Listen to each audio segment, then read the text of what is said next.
ගෞරවනීය ස්වාමින් වහන්සේ කාරුණික පින්නතුනි අපි සාකච්ඡා කරමින් සිටින්නේ කුසලත්‍රිකයේ කුසල ධම්මා කියන පළවෙනි පදය කුසල පදය සම්බන්ධව. එතනදී කුසල කියන වචනේ අර්ථය තමයි අපි සාකච්ඡා කරමින් සිටින්නේ. මෙතනදී අටුවා ටීකා අනුව අපි විමසා බලද්දී අපිට එක තැනක් මුණ ගැහුණා. කෝසල්ල සම්භූතාර්ථයෙන් මේ ධර්ම කුසල නම් වෙනවා කියලා. එතන කෝසල්ල කියලා කිව්වේ ප්‍රඥාව නැත්තම් ඥානය. එතකොට ඒ ඥානය නිසා උපදින බැවින් කුසල නම් වෙනවයි කියලා සඳහන් වුණා. ඒ වගේම ධම්මසංගණී අට කතාවේ තවත් තැනක කියවෙනවා කුස සංඛ්‍යාත ඥානයෙන් අල්ලාගත යුතු නිසා කුසල නම් වෙනවා කියලා. අල්ලාගත යුතුයි කියන්නේ ගත යුතුයි පැවැත්විය යුතුයි කියන අදහස. ඉතින් මෙතනදී ඥාන සම්පයුක්ත සිත් පිළිබඳව ගැටලුවක් නැහැ. නමුත් ඥාන විප්පයුක්ත සිත් කොහොමද කුස සංඛ්‍යාත ඥානෙන් පවතින්නේ කියලා අපි විමසමින් සිටියේ. එතනදී අපි වැදගත් තැනකට පැමුණා. ඒ තමයි ඥාන විප්පයුක්ත සිත් ඇති වෙන්නට ඥානය උපනිශ්‍රය ප්‍රත්‍යයෙන් ප්‍රත්‍ය වෙනවා. ඥාන විප්පයුක්ත සිත්වල ඥානය නැත්තම් ප්‍රඥාව ඇත්තේ නැහැ. ප්‍රඥාව ඥාන විප්පයුක්ත සිත් සමග සම්පයුක්ත නැහැ. නමුත් ඥාන විප්පයුක්ත සිත් පහළ වෙන්නට ඥානයේ උපනිශ්‍රේ ප්‍රත්‍යයෙන් ප්‍රත්‍ය වෙනවා. ඒ පිළිබඳව තමයි අපි සාකච්ඡා කරමින් සිටින්නේ. මේ පිළිබඳව තවත් ඉදිරියට කතා කරද්දී අපිට මුණ ගැහෙනවා අනුටීකාවේ ධම්මසංගණී අනුටීකාවේ මේ පිළිබඳව විස්තරයක් මෙහෙම විදිහට කුසේන ඥානේන ලාතබ්බාති කුස සංඛ්‍යාත ඥානෙන් පැවැත්විය යුතු බැවින් කුසලාති කුසලා යනු නැත්තම් කුසේන ඥානේන ලාතබ්බාති කුස සංඛ්‍යාත ඥානෙන් පැවැත්විය යුත්තේයි කුසල යනු අයමත්තෝ මේ අර්ථය ඥාන සම්පයුත්තානං තාව හෝතු. ඥාන සම්පයුත්ත ධර්මයන් පිළිබඳව එසේ වේවා. ඥාන විප්පයුත්තානං කතන්ති ඥාන විප්පයුත්ත සිත් පිළිබඳව ඒ කෙසේ වන්නේ දැයි දැක්වීමට ඥාන විප්පයුත්තානම් පීති ආදී ඥාන විප්පයුත්තානං ආදී වශයෙන් ආහ කියන ලදී. කොහෙදද කිව්වේ? මේ කලින් දක්වපු ධම්මසංගණී මූල ටීකාවේදී හේතුව දැක්වුවා කොහොමද උපනිශ්‍රය ප්‍රත්‍යයෙන් ප්‍රත්‍ය වෙනවා කියලා ඥාන විප්පයුත්ත සිත්වලට. ඊට පස්සේ ඥාන විප්පයුත්තාපි ඥාන විප්පයුත්ත කුසල ධර්මද ඥානේනේව පවත්ති යන්ති. ඥානයේ විසින්ම පවත්වනු ලැබෙයි. ගත යුතුයි කුමක් නිසාද? හිත සුඛ හේතු භූතාය. හිත සුව පිනිස පවතිනා වූ පවත්තියා පඤ්ඤවන්තානං පටිපත්ති භාවතෝ. හිත සුව පිනිස හේතු වන්නා වූ ප්‍රතිපදාවක් වෙනවාද? එය ප්‍රඥාවන්තයන්ගේ ප්‍රතිපත්ති භාවය වන බැවිනි. ඒ කියන්නේ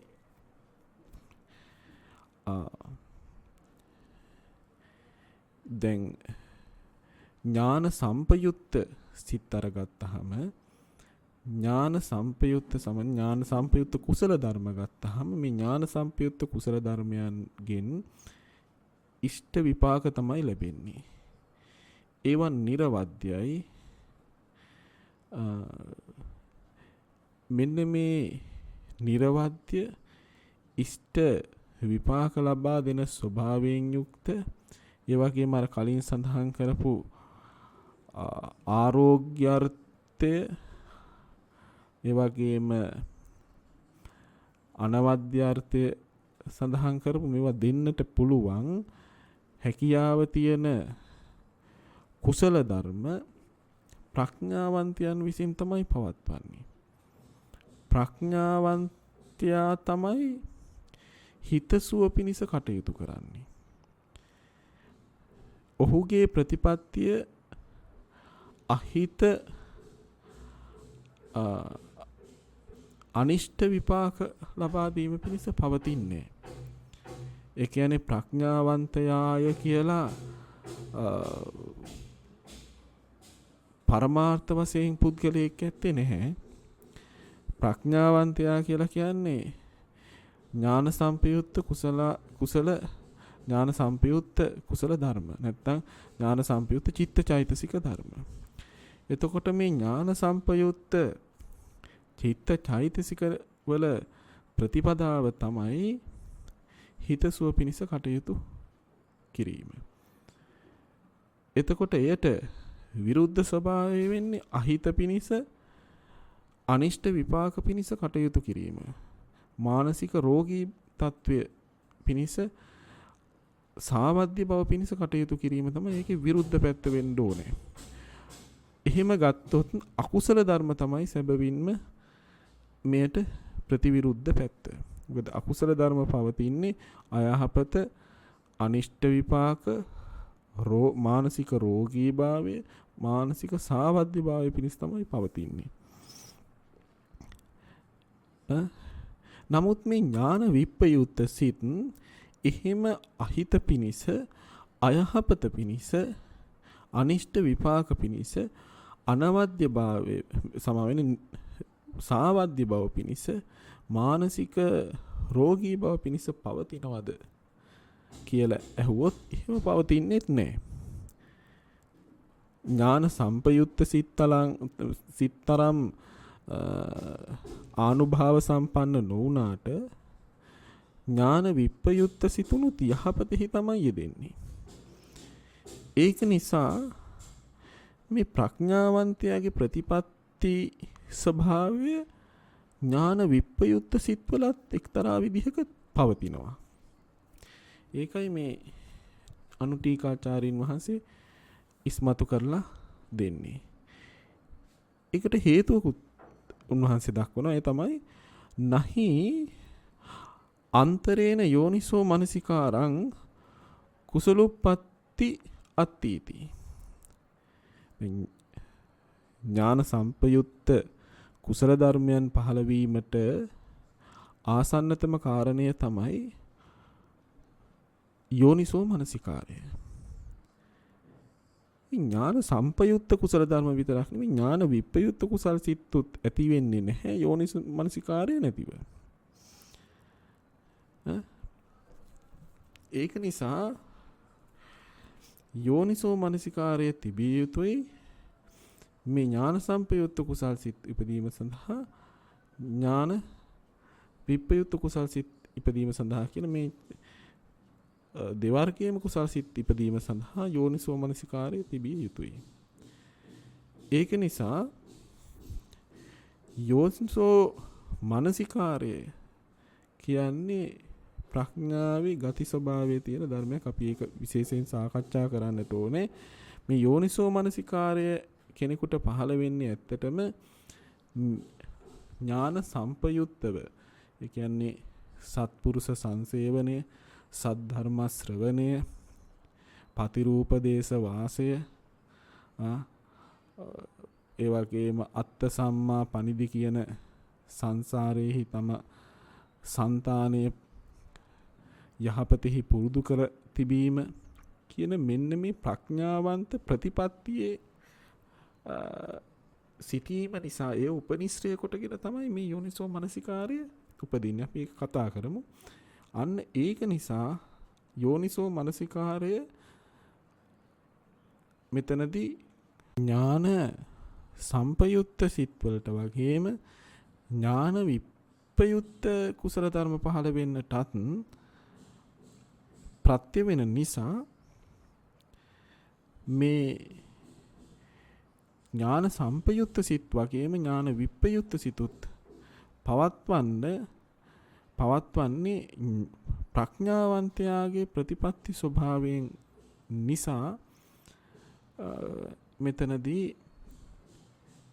ඥාන විප්පයුත්ත සිතුත් ඥානයේ උපනිශ්‍රය කොටගෙන නැත්තම් ඥානයෙන්ම පවත්වනවා කියලා මූල ටීකාචාරීන් වහන්සේ දැක්වුවා කියලා තව දුරටත් අනු ටීකාචාරීන් වහන්සේ පැහැදිලි කරලා තියෙන්නේ. මේ කාරණය පිළිබඳව තව දුරටත් පැහැදිලි කරන ස්ථානයක් අපිට හම්බ වෙනවා. ඒ තමයි අභිධම්මාව තාර ටීකාවේ මුණ ගැසෙන මෙන්න මේ පාඨය අභිධම්මාවතාර පුරාණ ටීකාව සහ අභිනව ටීකාව නමින් ටීකා දෙකක් පවතිනවා. එයින් අභිනව ටීකාව හෙවත් අභිධම්මත්ත විකාසිනිය තමයි අපිට මේ පාඨය දකින්න පුළුවන්. ඒ තමයි කුසේනාති කුච්චිතානං සානතෝ තනු කරනතෝ ඕසාන කරනතෝ වා කුසාති ලද්ද නාමේන ඥානං. කුසේනේ යනු පිළිකුල් කටයුතු පාප ධර්මයන්ගේ ලියාලන බැවින් එහි බලය අඩු කරන බැවින් අවසන් කරන බැවින් කුස යන නම්ලත් ඥානයෙන් යන අර්ථයයි. ලාතබ්බාති ආදාතබ්බා. ලාතබ්බ යනු ගත යුතුයි යන්නයි. සහජාත උපනිශ්‍ය භාවේන సంతානේ පවත්තේ තබ්බා සමාවෙන්න පවත්තේ තබ්බත්තා. සහජාත සහ උපනිශ්‍රය භාවයෙන් సంతානෙහි පැවැත්විය යුතු බැවිනි. අන්න එතනදී අපිට තවත් ප්‍රත්‍ය ධර්මයක නමක් මුණ ගැසෙනවා. ඒ තමයි සහජාත කියන. කලින් කතා කළේ උපනිශ්‍රය විතරනේ. මෙතනදී නම් සහජාත කියන වචනයත් අපි කතා කරමු ඉස්සරහට සම්බන්ධවත්. ඊළඟට කියනවා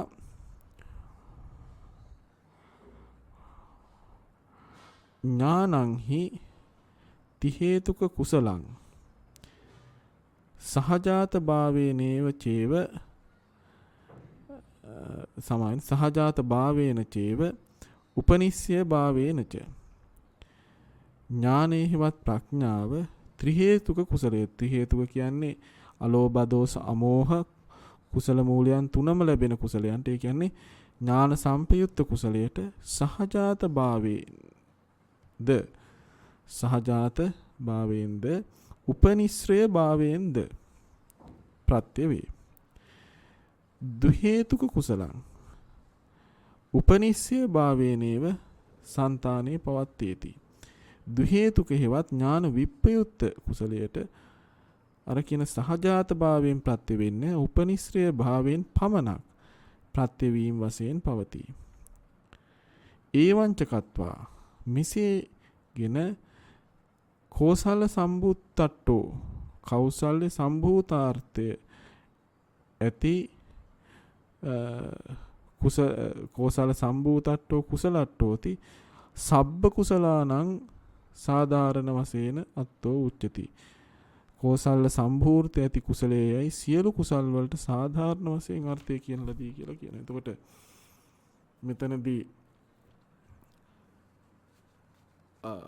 අභිධම්මත්ත විකාසිනියක් දක්වන්නේ සියලුම කුසල් සිත් නැත්තම් සියලුම කුසල ධර්ම මෙතනදී හැම වෙලේම මගේ අතින් කියවෙන්නේ කුසල සිත් කියලා. ඇත්තටම කුසල සිත් කියන එකෙන් අපි අර්ථවත් කරන්නේ කුසල් සිත් සහ තත් සම්පයුක්ත චෛසික කියන සියලු කුසල ධර්ම. මොකද කුසල ධම්මා කිව්වොත් කුසල් සිත් විතරක් නෙමෙයි.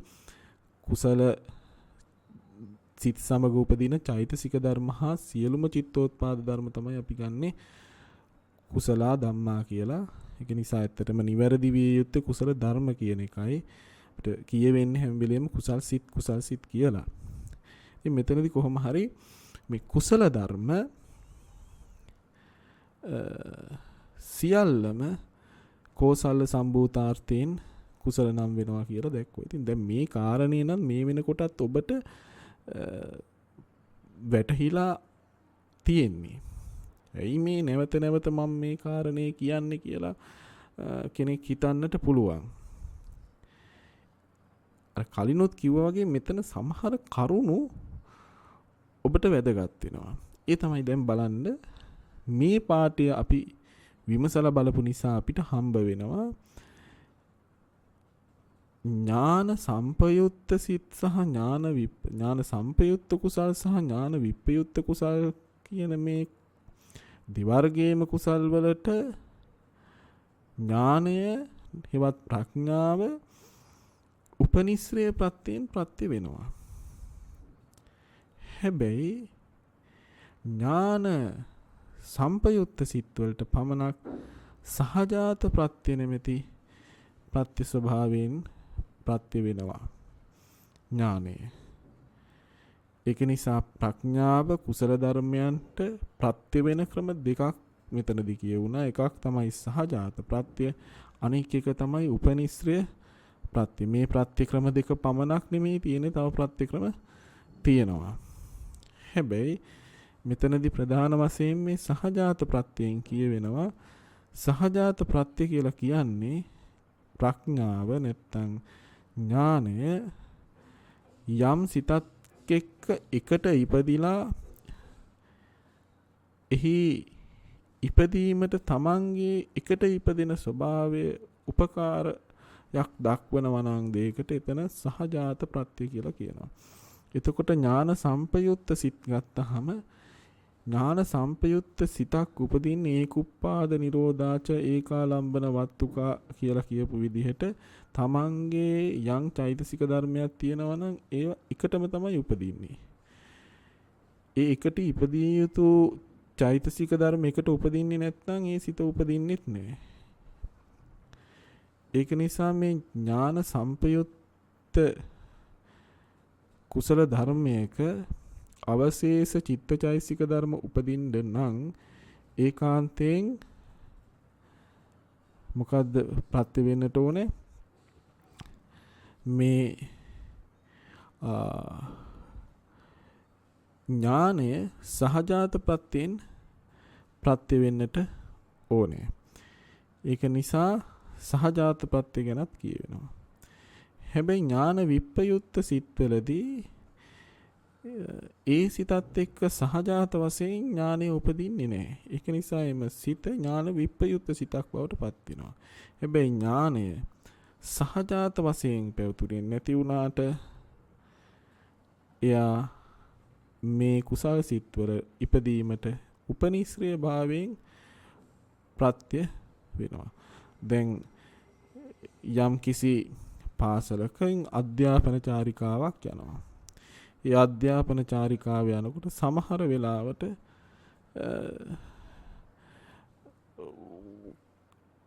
ප්‍රධානාචාර්යවරයා ඒ පාසලේ මුල් ගුරුතුමත් ප්‍රින්සිපල් මහත්මයාත් මේ කණ්ඩායමත් එක්ක යනවා. සමහර වෙලාවට එතුමා යන්නේ නැහැ. නමුත් අවශ්‍ය කරන කටයුතු සංවිධාන පාසලේ ඉඳලා යොදලා තියලා එතුමා පාසලේ නවතිනවා. එතකොට නොගියත් Tamanගේ උපකාරය අර ගිය පිරිසට තියෙනවා. Taman ඒ ඈත් එක්කම ගියොත් වඩාත් හොඳයි. නමුත් Taman නොගියත් ඒ අවශ්‍ය වැඩේ කරගන්නට එක්තරා දුරකට උපකාරය Taman ලබලා දීලා තියෙනවා. මේ වගේ තමයි සහජාත ප්‍රත්‍යයෙන් ප්‍රත්‍යවීම හා සහජාත ප්‍රත්‍යයෙන් ප්‍රත්‍ය නොවී ඥානයේ උපනිශ්‍රේ ප්‍රත්‍යයෙන් පමණක් ප්‍රත්‍යවීම කියන කාරණය අපිට උපමාවක් ආශ්‍රයෙන් පෙන්වන්න පුළුවන්කම තියෙන්නේ. දැන් මෙතනදී මේ සාකච්ඡා කරපු කාරණය අපිට මේ විදිහටත් පැහැදිලි කරගන්න පුළුවන් රූප සටහනක් ඇසුරෙන්. ඒ තමයි උදාහරණයකට අපි ගන්නවා සෝමනස්ස සහගත ඥාන සම්පයුත්ත අසංකාරික කුසල චිත්තෝත්පාදය. කියන්නේ මහා කුසල සිත් 8න් පළවෙනි එක. එතකොට මේ කුසල චිත්තෝත්පාදය සකස් වෙන්නේ කුසල් සිත තියෙනවා. ඒ වගේම තියෙනවා ඥාන සමාවෙන්න තත් සම්පයුත්ත චෛතසික 38 තියෙනවා. මේ 38ත් එකෙත් එකතුව තමයි 39 වෙන්නේ. මේ සියල්ල ඒකුප්පාද ඒක නිරෝධ ඒක ආලම්බන ඒක වත්තුක වශයෙන් එකට සම්පයුත්තව තමයි හටගන්නේ. ඒතර මෙතන 38යි කියන්නේ ප්‍රඥාව තියෙනවා. ඊතුරු චෛතසික 37ම තියෙනවා. මේ 37ම ඒකාන්තයෙන් යෙදෙන්නේ විරති ආදී චෛතසික සමහර වෙලාවට යෙදෙන්නත් පුළුවන් නොයෙදෙන්නත් පුළුවන්. අවිශේෂයෙන් අපි ගත්තේ සම්පූර්ණ කුසල චිත්තෝත්පාදයේ සමස්තයක් හැටියට ඇති වෙන්න පුළුවන් ප්‍රමාණය සම්පූර්ණ කුසල චිත්තෝත්පාදයේ හැටියට නාම ධර්ම 39ක් සමා වෙන්න. ඉතින් ඔතනදී මේ කියන කුසල චිත්තෝත්පාදය එකට අරගත්තාම කුසල සිත තියෙනවා, ප්‍රඥාව තියෙනවා. ප්‍රඥාව හැරුණාම ඊතුරු චෛතසික 37 තියෙනවා. මේ සියල්ල තමයි මොකක් කියලාද හඳුන්වන්නේ? සෝමනස්ස සහගත ඥාන සම්පයුත් අසංකාරික කුසල චිත්තෝත්පාදය කියලා හඳුන්වන්නේ. මේ සියලු ධර්ම එකටයි හටගන්නේ, එකටම පවතිනවා, එකටම නැති වෙනවා. එකම අරමුණ අරගන්නේ, එකම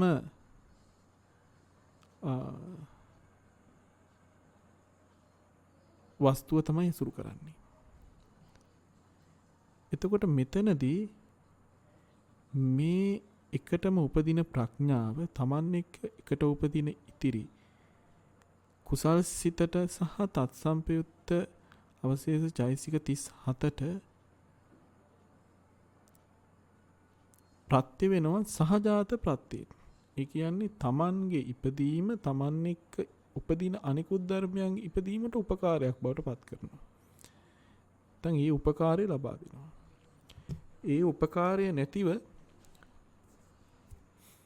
ඥාන සම්පයුත්ත පළවෙනි කුසල් සිත උපදින්නේ නැහැ. මහා කුසල මේ සිතවත් එහි යෙදෙන චෛතසිකවත් උපදින්නේ නැහැ. ඊළඟ සහජාත ප්‍රත්‍යයෙන් ප්‍රත්‍ය වෙනවා. ඊළඟට ඥාන සම්පයුත්ත ඒ කුසල් සිතටම ප්‍රඥාවට පුළුවන් උපනිශ්‍රය ප්‍රත්‍යයෙන් ප්‍රත්‍ය වෙන්න. ඒ කියන්නේ කොහොමද?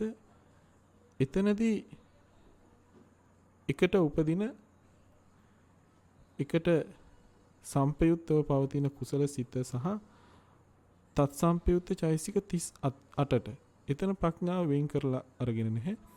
ප්‍රඥාව සහිතව චෛතසික 38ත්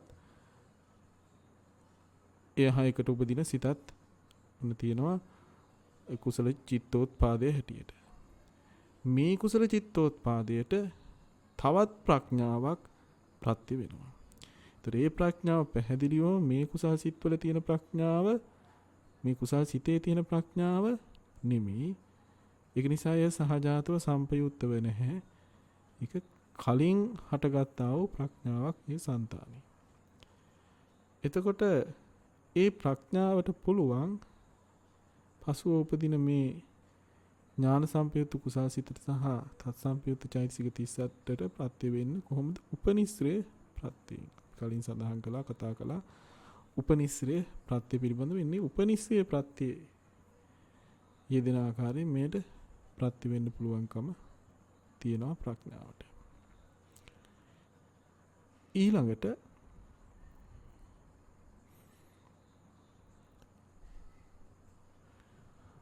සෝමනස්ස සහගත ඥාන විප්පයුත් අසංකාරික මහා කුසල චිත්තෝත්පාදය අපි අරගන්නවා. මෙතනදී ඥාන විප්පයුත්තයි. ඒ කියන්නේ මහා කුසල් සිත් 8න් නම් තුන්වෙනි කුසල් සිත් තමයි අපි මේ අරගෙන ඉන්නේ. එතකොට එතනදී ඒ ඥාන විප්පයුත්ත කුසල් සිතත් තත් සම්පයුත්ත චෛතසික 37ත් කියන සම්පූර්ණ චිත්තෝත්පාදයේ කුලකයක් හැටියට මෙතන තියෙනවා දැන්. ඒකට ප්‍රත්‍ය වෙනවා ප්‍රඥාව. හැබැයි මේ ප්‍රඥාව මේ ඥාන විප්‍රයුක්ත කුසල් සිතත් එක්කවත් අනිත් චෛසිකත් එක්කවත් එකට උපදින්නෙත් නැහැ. එකට නිරුද්ධ වෙන්නෙත් නැහැ. එකම අරමුණ ගන්නෙත් නැහැ. එක වස්තුවක් ඉසුරු කරන්නෙත් නැහැ. ඒ කියන්නේ සම්පයුක්තව නැහැ මෙතන. සහජාතව නැහැ මෙතන. ඒ ප්‍රඥාව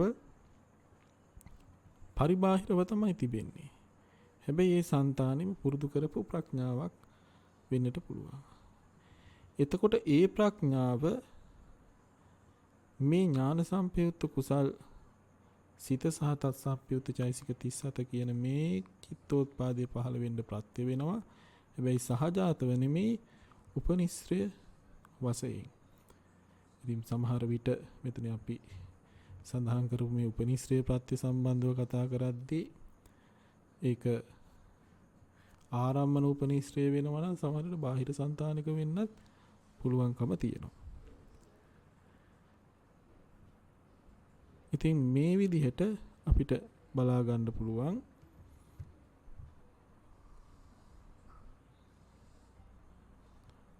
දැන් ඥාන සම්පයුක්ත කුසල් සිතට සහජාත ප්‍රත්‍යයනොයි උපනිශ්‍රේ ප්‍රත්‍යයනොයි කියන ප්‍රත්‍ය දෙකෙන්ම මොකද වෙන්නේ? ප්‍රත්‍ය ශක්තිය ලබා දෙනවා ප්‍රඥාව. හැබැයි උපනිශ්‍රේ ප්‍රත්‍යයේදී ප්‍රඥාව කියන්නේ සිතත් එක්ක සම්පයුක්ත ප්‍රඥාව නෙමෙයි. ඊළඟට ඥාන විප්‍රයුක්ත සිත් වලට සහජාත ප්‍රත්‍යයෙන් ප්‍රත්‍ය වෙන්නේ නැහැ. මොකද සම්පයුක්තව එකට උපදින ප්‍රඥාවක් නැති නිසා. හැබැයි ප්‍රඥාවට පුළුවන්කම තියෙනවා උපනිශ්‍රේ ප්‍රත්‍ය වශයෙන් ප්‍රත්‍ය වෙන්න. ඥාන විප්‍රයුක්ත කුසල් සිත් වලට සහ තත්සම්පයුක්ත චෛසිකයන්ට සහජාත ප්‍රත්‍යයෙන් ප්‍රත්‍ය වෙන්න බැරි ප්‍රඥාවට පුළුවන් උපනිශ්‍රේ ප්‍රත්‍යයෙන් ප්‍රත්‍ය ලබා දෙන්න. ඒ කාරණේ තමයි අපි සාකච්ඡා කළේ. මෙන්න මෙතනදී මෙන්න මේ ඥාන විප්‍රයුක්ත චිත්තෝත්පාද ධර්මයන්ට එහෙම හතරයි තියෙන. මේ හතරට ප්‍රඥාව උපනිශ්‍රේ ප්‍රත්‍යයෙන් ප්‍රතිවීම වශයෙන් සලකලා තමයි ඒ කුසල් සිතුත් සහිතව කුසල් සිත් 21ම කෝසල්ල සම්භූතාර්ථයෙන් නැත්තම් කුසේන ලාතබ්බ අර්ථයෙන් ඒ කියන්නේ ඥාන කුස සංඛ්‍යාත ඥානයෙන් ගත යුතුයි කියන අර්ථයෙන් කුසල නම් වෙන්නේ කියලා තමයි මේ ටීකාචාරින් වහන්සේලා පැහැදිලි කරන්නේ.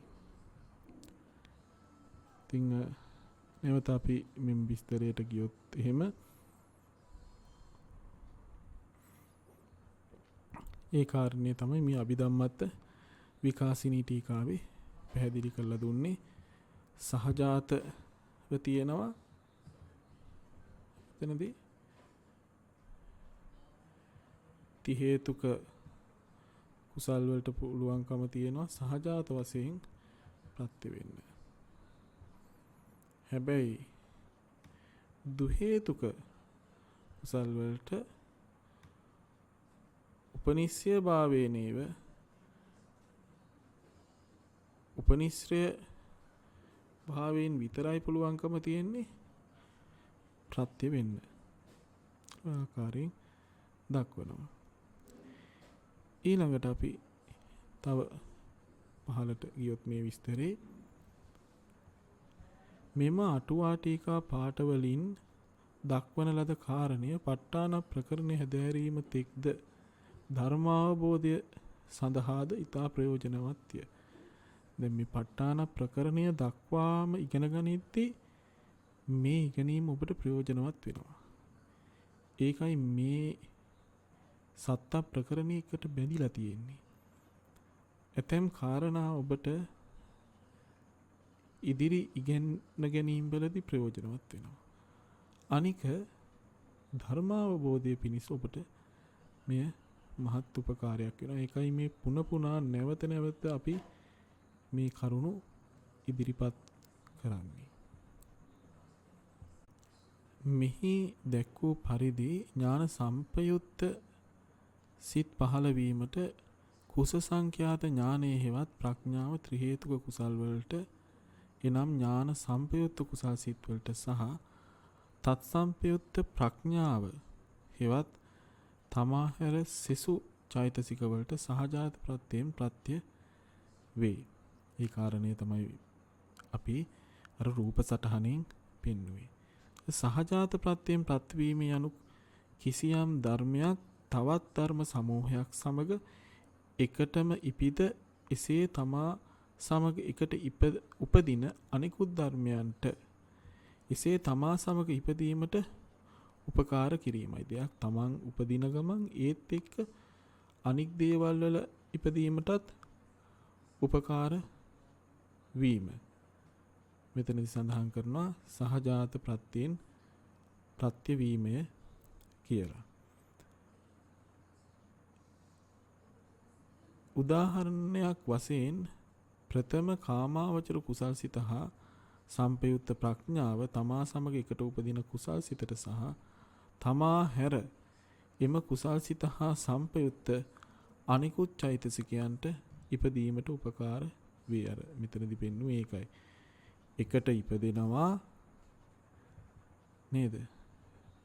කුසල්සිතත් එක්ක එකට උපදිනවා අනික් චෛතසිකත් එක්ක තමන්ත් එක්ක සම්පයුත්ත අනික් චෛතසිකත් එක්ක එකට උපදිනවා.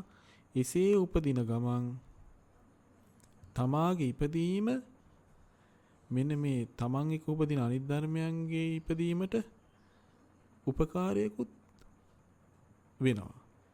ඒ තමයි සහජාත ප්‍රත්‍ය කියලා කියන්නේ. එතකොට මෙසේ උපකාර වීමට ප්‍රත්‍යවීමයයි කියනු ලැබෙ. මෙහෙම උපකාර වෙනවට කියන වචනයක් තමයි ඔන්න ඉගෙන ගන්න ප්‍රත්‍ය වෙනවා කියලා. පටිච්ච සමුප්පාදේ හේතුව නිසා ඵලය හට ගන්නවා. ඵලයේ පහළ වීමට හේතුවෙන් දෙන උපකාරයක් තියෙනවා. අන්නේ උපකාරයට අපි ධර්මානුකූලව පාවිච්චි කරන වචනය තමයි ප්‍රත්‍ය වීම කියන වචනය. එතකොට මේක දැක්වෙනවා ප ဋ ාණ ප්‍රකරණේ කුසලෝ ධම්මෝ කුසලස්ස ධම්මස්ස සහජාත පච්චේන පච්චයෝ කියලා. ඒ කියන්නේ මෙතනදී අපි මේ මුලින් පෙන්නපු ක්‍රමවේදය මේක තමයි මෙතන දක්වන ක්‍රමවේදය. කුසලෝ ධම්මෝ කුසලස්ස ධම්මස්ස සහජාත පච්චේන පච්චයෝ කියලා තමයි භාග්‍යවතුන් වහන්සේ ප ဋ ාණ ප්‍රකරණයේ දක්වන්නේ. මේ කුසල් සිතයි තත්සම්පයුත්ත ප්‍රඥාව හැර ඉතුරු චෛසික කියන්නේ කුසල ධර්මයක්. ඒ කුසල ධර්මයේ ඉපදීමට ඒ කුසල ධර්ම සමූහයත් එක්ක උපදින්නා වූ ප්‍රඥාව තමයි උපකාර කරන්නේ. ඒක ප්‍රඥාවත් කුසල ධර්මයක්. හේතුවත් කුසල ධර්මයක්, ඵලයත් කුසල ධර්මයක්. කුසලෝ ධම්මෝ කුසලස්ස ධම්මස්. එතකොට හේතුව වෙන්ව නෙමෙයි තියෙන්නේ ඵලයෙන්. ඵලයේ හේතුවෙන් වෙන් වෙලා නෙමෙයි තියෙන්නේ. දෙන්න සම්පයුත්තව එකට තමයි හටගන්නේ. නමුත් අන්න හේතු හැටියට නැත්තම් ප්‍රත්‍ය ධර්මයේ හැටියට ප්‍රඥාව ප්‍රත්‍යෝත්පන්න ධර්ම වෙන ඵල ධර්මයන්ට නම තමයි ප්‍රත්‍යෝත්පන්න කියන නම. ප්‍රත්‍යෝත්පන්න වෙන කුසල සිත සහ ඉතිරි චෛතසික 37ට ප්‍රත්‍ය වෙනවා. ඒකයි කුසලෝ ධම්මෝ කුසලස්ස ධම්මස්ස උපනිශ්‍ය සමාවෙන්න සහජාත පච්චේන පච්චයෝ කියලා ප ဋ ාණ ප්‍රකරණය දක්වන්නේ. ඊළඟට ප්‍රඥාව තමා හා සහජාත චිත්තචෛසික ධර්මයන්ට ප්‍රත්‍ය වන්නේ සහජාත ප්‍රත්‍යයෙන් පමණක්ම නොවේ. හැබැයි මෙතනදී මේ සහජාත ප්‍රත්‍යයෙන් ප්‍රත්‍ය වෙනවා කියන සහජාත ප්‍රත්‍යයෙන් විතරක් නෙමෙයි. දැන් මෙතන මේ ගත්තහම මේ තියෙන ප්‍රඥාව සහජාත ප්‍රත්‍යයෙන් විතරක් නෙමෙයි මේ ටිකට ප්‍රත්‍ය වෙන්නේ. තව කොහොමද ප්‍රත්‍ය වෙන්නේ?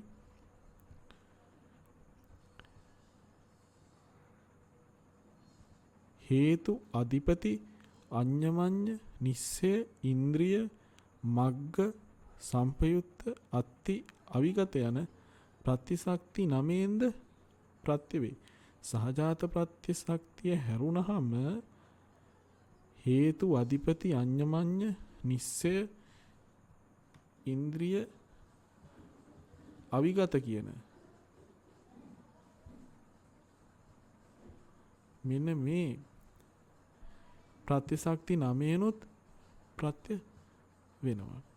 මෙහි සහජාත ප්‍රත්‍ය වශයෙන් විශේෂයෙන් කියන ලද්දේ ඥාන සම්පයුත්ත කුසල් සමග ඥානය සහජාත උපදින බව දැක්වීමට මේ සහජාත ප්‍රත්‍ය කියන්නේ අර එකට උපදිනවා කියන බව පෙන්වන්න ඕන නිසා තමයි සහජාත ප්‍රත්‍යයෙන් මේක දැක්ුවේ. ඊළඟට කාලය වශයෙන් දැක්වූ විට මෙම ප්‍රත්‍ය ශක්ති 10ම තම ප්‍රත්‍යෝත්පන්න ධර්මයට වර්තමාන වශයෙන් ප්‍රතිවන ප්‍රත්‍යෝය. ප්‍රත්‍ය අපි බෙදනකොට කාල වශයෙන් බෙදනවා. එහෙම බෙදුවාම මේ කියවිච්ච ප්‍රත්‍ය 9ම සහ සහජාත ප්‍රත්‍ය කියන ප්‍රත්‍ය 10ම තමන් එක්ක උපදින ඵලයකට ප්‍රත්‍ය වෙන්නේ වර්තමාන වශයෙන්ම. ඒ කියන්නේ ඒ මොහොතෙමයි. කලින්වත් පස්සෙවත් ඉඳලා නෙමෙයි. එහෙම නැතුව කාල විමුක්ත වශයෙන් ඉඳලා නෙමෙයි. පෙර හෝ පසුව ඉඳලා නෙමෙයි වර්තමාන වශයෙන් ඒ මොහොතේම එකට ඉපදෙමින් තමයි එකට ඉඳිමින් තමයි ප්‍රත්‍ය වෙන්නේ. ඒක නිසා තමයි සහජාත ප්‍රත්‍ය විශේෂයෙන් මෙතනදී පෙන්වන්නේ. ඊළඟට ප්‍රඥාව ඥාන සම්පයුක්ත කුසලයන්ට ප්‍රත්‍යවන තවත් ආකාරයක් අභිධම්මත් විකාශනයේ සඳහන් විය. ආයි තමයි අර අපි කියපු උපනිශ්‍රේ ප්‍රත්‍ය. ඒ උපනිශ්‍රේ ප්‍රත්‍ය වශයෙන් ප්‍රත්‍ය වීමයි. උපනිශ්‍රේ ප්‍රත්‍ය වශයෙන් ප්‍රත්‍යවන්නේ ඥාන සම්පයුක්ත කුසල් සිතක් සමග සහජාතව සම්පයුක්ත උපදින ප්‍රඥාව නොවේ. එම సంతානෙම ඊට පෙර අවස්ථාවක එනම් අතීතයේ විශේෂයෙන් උපදවන ලද ප්‍රඥාවයි. එසේ సంతානෙ උපදවන ලද ප්‍රඥාව වැනි ධර්ම මේ විදිහට කලින් සංසාරේ මනාව උපදවපු ධර්ම ප්‍රඥාව විතරක් නෙමෙයි තව ධර්ම තියෙන්න පුළුවන්. සද්ධාව, සීලය, සුතය මේ වගේ ගුණ තියෙන්න පුළුවන්. මේවට කියන පකත ධර්ම කියලා. මනාව උපදවපු ධර්ම, මනාව කළ ධර්ම කියන අදහස තමයි පකත කියලා කියන්නේ. යනුවෙන් හඳුන්වනු ලැබේ. මෙම පකත ධර්මයන්ට පසුව එම సంతානෙ උපදින චිත්තචෛසික ධර්මයට උපනිශ්‍රේ ප්‍රත්‍යයෙන් ප්‍රත්‍යවීමට හැකියාව ඇත්තේ.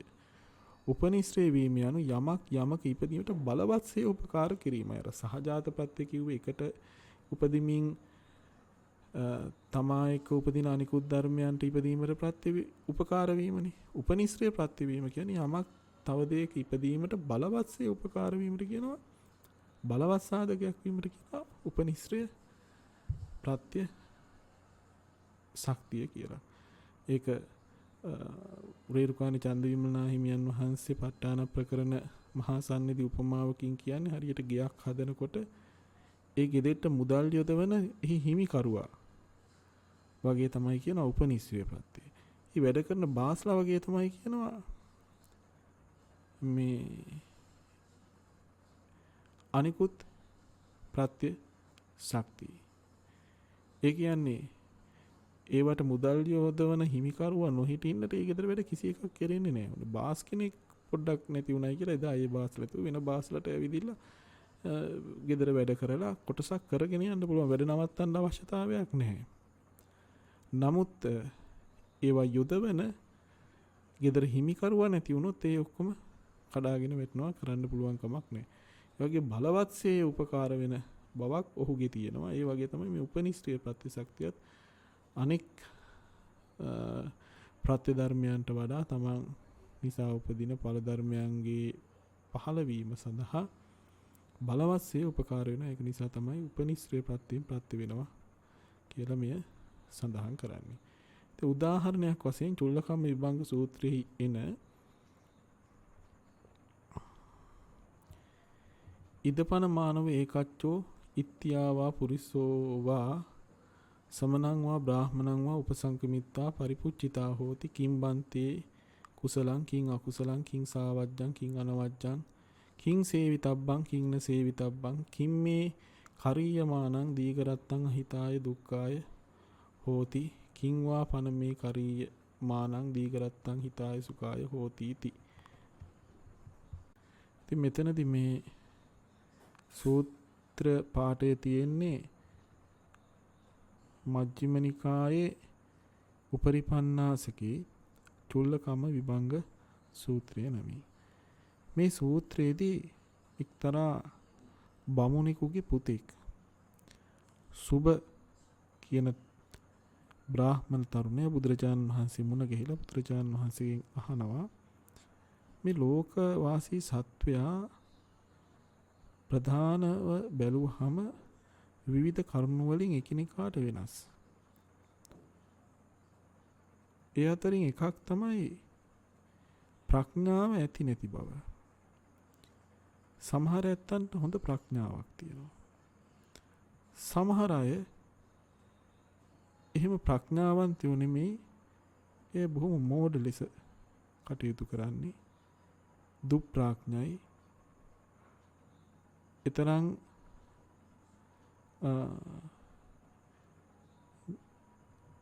නැනවත් බවක් ඔවුන්ගේ ඇත්තේ නැහැ කියලා බුදුරජාණන් වහන්සේගෙන් විමසා සිටිනවා. මේ සඳහා හේතුව මොකක්ද? ප්‍රත්‍ය මොකක්ද? මේක කොහොමද වෙන්නේ? මෙහෙම ඇයි මේ වෙනස? ඒ වෙලාවේ බුදුරජාණන් වහන්සේ සුභ මානවකයාට පැහැදිලි කරන ආකාරය තමයි මේ පාඨය කියවෙන්නේ. ඉදපන මානව ඒකච්චෝ ඉත්තීවා පුරිසෝවා සමනං වා බ්‍රාහ්මණං වා උපසංකමිත්වා පරිපුච්චිතා හෝති.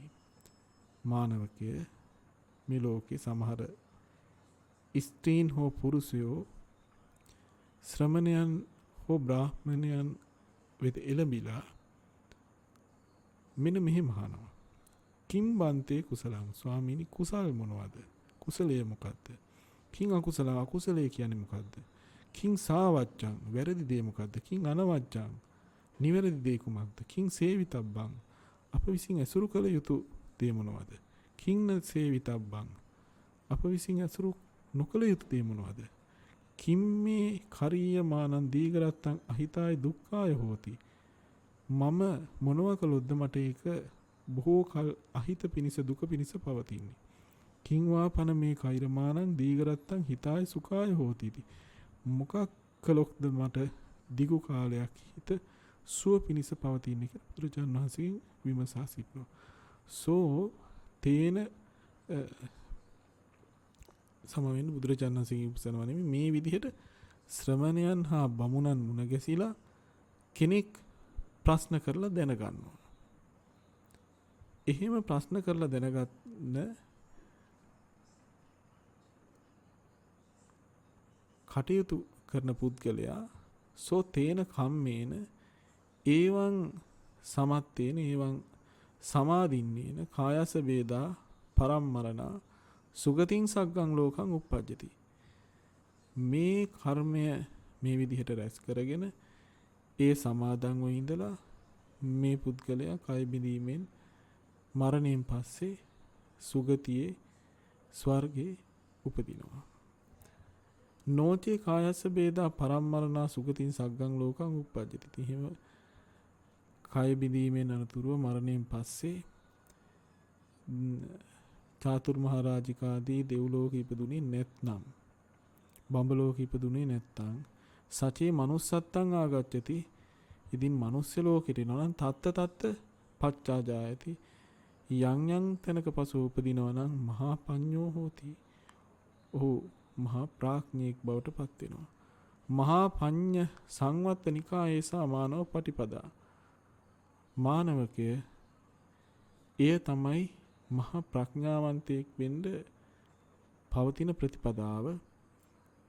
යදිදං මොකද්ද මේ සමනං වා බ්‍රාහ්මණං වා උපසංකමිත්වා පරිපුච්චිතා හෝති. කිම්බන්තේ කුසලං කිං අකුසලං කිං සාවජ්ජං කිං අනවජ්ජං කිං සේවිතබ්බං කිං න සේවිතබ්බං ආදී වශයෙන් කියපු ශ්‍රමණ බ්‍රාහ්මණයන් වෙත එළඹිලා ස්වාමිනී කුසල් මොනවද, අකුසල් මොනවද, වැරද්ද මොකද්ද, නිවැරද්ද මොකද්ද, කළ යුත්තේ මොකද්ද, නොකළ යුත්තේ මොකද්ද කියලා අහලා දැනගෙන යහපත අයහපත පිණිස පිළිබඳව ප්‍රඥාව දියුණු කර තිබීම තමයි අර පසු කාලීනව නැවත ප්‍රතිසන්දියකට ගියාම ඒ ප්‍රතිසන්දියේදී ප්‍රඥාවන්තයෙක් බවට පත් වෙන්න උපකාර වෙන්නේ කියලා බුදුරජාණන් වහන්සේ දක්වනවා. යම් කිසි කෙනෙක් එහෙම කළොත් ප්‍රඥාවන්තයෙක්ව උපදිනවා. යම් කිසි කෙනෙක් මේ ප්‍රතිපදාව අනුගමනය කළේ නැත්නම් ඔහු දුප්‍රඥෙක් හැටියට උපදිනවා කියලා බුදුරජාණන් වහන්සේ වදාළා. මෙම පාඨයෙන් භාග්‍යතුන් වහන්සේ සුබ මානවකහට පැහැදිලි කර දෙන්නේ යම් පුද්ගලයෙක් ශ්‍රමණ බ්‍රාහ්මණයන් වෙත එළඹ මේ ආදී ප්‍රශ්න කිරීමෙන් ඔහු හෝ ඇය ඇති කරගන්නා සුතමේ ඥානය හෝ ඔහුට උපදින ප්‍රඥාව. දැන් මේ ශ්‍රමණ බ්‍රාහ්මණයන්ගෙන් කියන්නේ දැනුගතුන්ගෙන් ගිහිල්ලා මේ දේවල් අහනකොට ඔහුට සුතමේ ඥානයක් උපදිනවා. අනුන් නිසා උපදින ඥානයක් තියෙනවා. අනුන්ගේ පරතෝගෝස ප්‍රත්‍ය ලැබීමේ නැත්නම් අනික් අය පැහැදිලි කරලා දෙනකොට, දන්න අය පැහැදිලි කරලා දෙනකොට අනතිමානී මේ වෙත මනාව යොමු කර දෙසවන්න නැතුව ඉන්නකොට ඔහුට ඇසීම තුළින් එක්තරා ඥානයක් ලැබෙනවා. ඔහුට උපදිනවා ප්‍රඥාවක්, ඥාන සම්පයුක්ත කුසල්සිත ඔහුට උපදිනවා. එන්නේ ඥානය හෝ ප්‍රඥාව අනාගතයේ ප්‍රඥාව පහළ වීම පිණිස හේතු වන බවයි. එහෙනම් මේ සූත්‍ර පාඨය අපිට පැහැදිලිව පේනවා කලින් භවයක අපි එහෙම කරලා නම් දැන් ප්‍රඥාවන්තයෝ බවට පත් වෙනවා. ඉතින් මේ සූත්‍ර පාඨය මට හරියට මතක් වෙන එකක්. දැන් බලන්න මේතෝ මේ වෙලාවේ හොඳින් ඇහුම්කන් දෙනවා මේට. ඉතින් මේ ඇහුම්කන් දෙන්නේ සුළුපටු දෙයකට නෙමෙයි. ලෝකේ පරම දුර්ලභ අති ගම්බීර තථාගත ශ්‍රී සත් ධර්මයට. ඉතින් මේ කරගන්නා වූ කුසල් බලෙන් ඔබ මොනතරම් ප්‍රඥාවන්තයෝ බවට පත් වෙලා අනාගතේ උපදීද? හිතන කොට සතුටුයි. මේකෙන් කියන්නේ ඉපිද සසර ඇවිදින්න කියන එක නෙමෙයි. යම් දවසක නිවන් දකින්නවද? ඉක්මනින්ම මේ නිර්වාණ ධාතුව අවබෝධ කරගෙන සසර කතරින් එතර වේවා. එතෙක් ඔබ මෝඩයෙක් වෙලා උපදිනවට වැඩිය මොනතරම් වටිනවද ප්‍රඥාවන්තයෙක් උපදින එක. ඉතින් මේ අද මේ දැන් මේ මොහොතේ ඔබට උපදින ප්‍රඥාව ඥානය ඔබට අනාගතේ එවැනි තවත් ඥාන සම්පයුක්ත කුසල් සිත් උපදින්න උපකාර වෙනවා. ප්‍රඥාවන්තයෙක් කියන්නේ ඥාන සම්පයුක්ත කුසල් සිත් උපදින පුද්ගලයෙක්. එහෙනම් ඔබ අද මේ ඇති කරගන්නා වූ ප්‍රඥාව කාලයේ වැල්ලෙන් වෙහිලා ගිහිල්ලා භව වැල්ලෙන් වෙහිලා ගිහිල්ලා ඔබට අමතකව ගියත් ඒ ප්‍රත්‍ය ශක්තිය ලෝක න්‍යාය අනුව වැළලියන්නේ නැහැ. එයට පුළුවන් උපනිශ්‍රේ ප්‍රත්‍යයෙන් ප්‍රත්‍ය වෙන්න. මෙහිදී එම ධර්ම සාකච්ඡා මේ කුසලයේ නිසා විපාක වශයෙන් ලැබෙන ඥාන සම්පයුක්ත විපාක සිත් සඳහාද මෙම එම සුතමේ ඥානය හෝ ප්‍රඥාව ප්‍රත්‍යවන බව සැබෑය. එතකොට මේ ප්‍රඥාව ඇති කර ගැනීම නිසා කෙනෙක් ප්‍රතිසන්දි ගන්නකොටත් ඔහු මෙය ත්‍රි හේතුක උත්කෘෂ්ඨ වශයෙන් ප්‍රත්‍ය වුණොත් ත්‍රි හේතුක ප්‍රතිසන්දිකයක් වෙන බව හැබැයි එතකොට ඔහුගේ විපාක සිත් ප්‍රතිසන්දි භවංග චුති කියන විපාක සිතුත් ඔහුගේ ඥාන සම්පයුත්තයි. ඒක හරි. නමුත් එපමණකින් නොනවති එම සුතමය ඥානයට හෝ ප්‍රඥාවට ඥාන සම්පයුක්ත කුසල් සිත් ඉපදවීමේ හැකියාව දැතර අපි කලින් කියපු විදිය. මෙතනදී කියපු විදිහට මෙන්න මේ අනික් භවයේදී ප්‍රඥාව උපදවා ගන්නවා. ශ්‍රමණ බ්‍රාහ්මණයන් මුණ ගැසිලා නුවණ නැත්තන් මුණ ගැසිලා ප්‍රශ්න කිරීම තුලින් ඒ උපනිශ්‍රේ භාවයෙන් පත්‍ය වෙනවා. නැවත වතාවක් තවත් භවයක ඥාන සම්පයුක්ත කුසල් සිත් හෝ කුසල් සිත් සහ තත් සම්පයුක්ත චෛතසික උපදවා ගන්න. එහි විපාක වශයෙන් නොවේ. මක්නිසාද කුසලය කුසලයක්ම මිස විපාක නොවන බව. එතනදී විපාක වශයෙන් නෙමේ උපදින්නේ කුසල ධර්මයක්. කුසලෝ ධම්මෝ කුසලස්ස ධම්මස්ස උපනිස්සය පච්චේන පච්චයෝ කියන විදිහට තමයි එතනදී ලැබෙන්නේ. එබැවින් එම සාකච්ඡාමය සුතමය ඥානය හෝ ප්‍රඥාව පසුව උපදින ඥාන සම්පයුක්ත කුසලයන්ට ප්‍රත්‍යවන්නේ පකතෝපනිශ්‍රය වශයෙනි. කොහොමද ප්‍රත්‍ය වෙන්නේ? පකතෝපනිශ්‍රය වශයෙන් අර කලින් කියපු විදිහට. මේක කොහෙද තියෙන්නේ? ප ဋ ාණ ප්‍රකරණේ කියලා තියෙනවා පඤ්ඤා විභංග වාරේ. සුතං උපනිස්සාය. උපනිස්සාය වෙන්න ඕනේ. දානං දේති සීලං සමාධියති උපෝසත කම්මං කරෝති ඥානං උප්පාදේති විපස්සනං උප්පාදේති මග්ගං උප්පාදේති අභිඥං උප්පාදේති සමාපatti උප්පාදේති.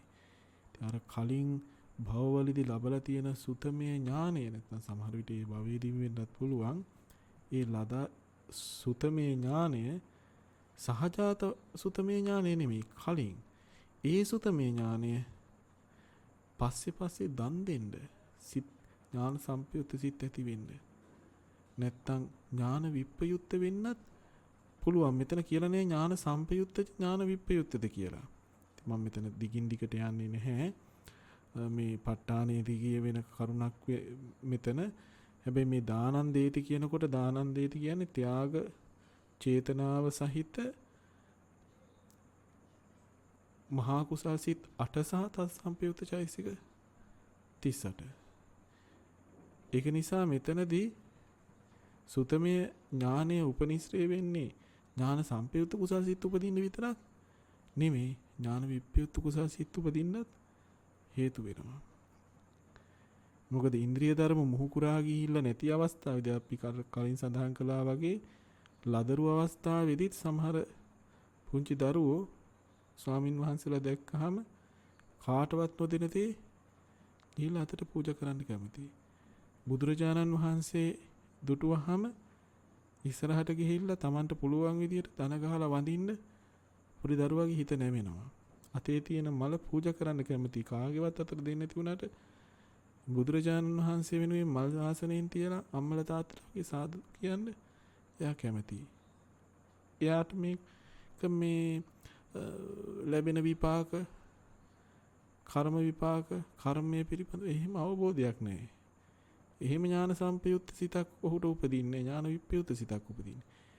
හැබැයි ඇයි එතනදී ඒක එන්නේ? අන්න අර කලින් සංසාර පුරුදු කරපු නිසා. ඒ ප්‍රඥා උපනිශ්‍රේ වෙනවා මේ සිත උපදින්න අපි ඒක තව කතා කරනවා ඉස්සරහා. ඒ සිල් සමාදන් වෙන්න සමහර වෙලාවට සුතමේ ඥානය උපකාර වෙනවා. උපෝසත කර්මයන්ට ස්වාමීන් වහන්සේලාගේ නම් පොහොය කර්මයන් නැත්තම් ගිහියගේ නම් පිළිවෙත් සමාදන් වීම ආදී. ධානය උපදවන්න, විපස්සනා උපදවන්න, මාර්ගය උපදවන්න, අභිඥා උපදවන්න, සමාපatti උපදවන්න මේවට අර ප්‍රඥාව උපකාර වෙනවා. මේ ප්‍රඥාවත් ඒ විදිහටම උපකාර මෙතන සුතමේ ප්‍රඥාව කිව්වහම එහෙම ධර්ම ශ්‍රවණය ආදී ඉගෙනීම තුලින් ඇතිවෙනා වූ ප්‍රඥාව මෙතන පඤ්ඤා කිව්වහම සංසාරේ ඒ දේවල් නැවත නැවත ආවර්ජනා කරලා විමසලා බලලා තුලණය කරලා එහෙම නැත්නම් විපස්සනා වරලා ඇති කරගත්ත ප්‍රඥාව වෙන්න පුළුවන්. ඒ වගේම දන් දෙන්න, සිල් රකින්න, උපෝසත කර්ම කරන්න උපනිශ්‍රේ ප්‍රත්‍යයෙන් ප්‍රත්‍ය වෙනවා කියලා වදාලා.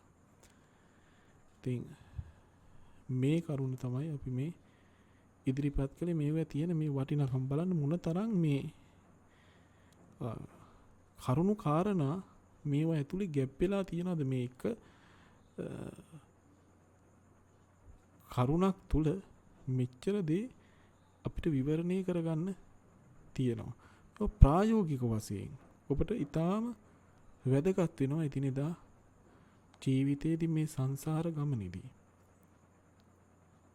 ඒකයි මේවැ තියෙන වටිනාකම කියන එක අපි සිහිපත් කරන්න ඕනේ, මතකේ රඳවා ගන්නට ඕනේ.